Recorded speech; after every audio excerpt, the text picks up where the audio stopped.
정치톡 시작합니다.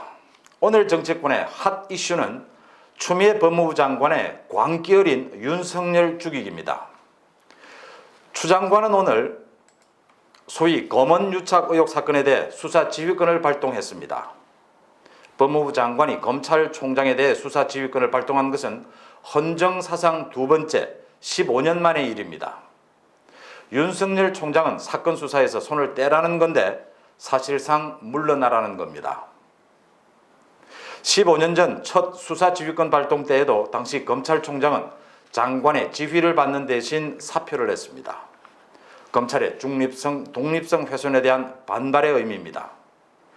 하지만 윤석열 총장은 절대로 물러나서는 안 됩니다. 그 이유를 짚어보겠습니다. 여권의 윤석열 찍어내기는 오늘도 계속됐습니다. 한 민주당 의원은 윤석열 총장에 대해 물불 안 가리는 건달 두목이라고 했습니다. 또 민주당 소속 법사위원장은 윤 총장이 사랑하는 검찰 조직을 보호하려면 사퇴해야 한다고 겁박했습니다. 윤석열 죽이기에 제일 앞장서는 사람은 추미애 장관입니다.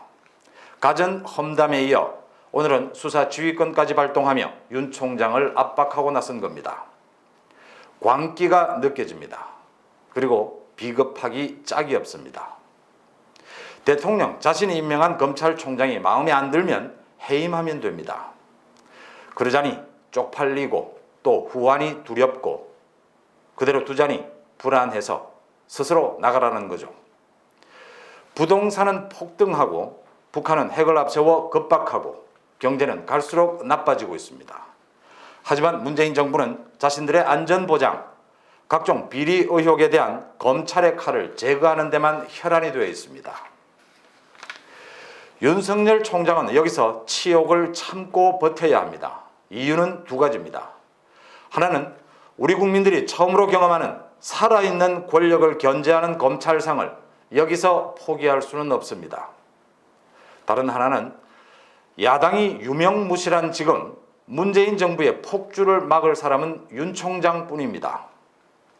윤 총장이 사랑하는 검찰 조직을 위해서는 물러나는 게 아니라 오히려 목을 칠 때까지 버티는 겁니다.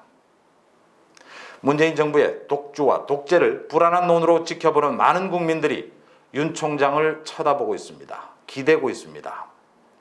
윤석열을 찍어내려는 여권의 광기가 도대체 어디까지 가는지 확인하기 위해서라도 버텨야 합니다. 윤 총장이 내년 임기 말까지 갈 수 있을 거라고는 보지 않습니다. 또 그럴 필요도 없습니다. 하지만 지금은 물러날 때가 아닙니다. 윤 총장이 원하든 원하지 않든 윤석열 이름 석자는 이제 우리나라의 공정, 민주주의를 지키는 마지막 보루가 되고 있습니다. 정치톡 마칩니다.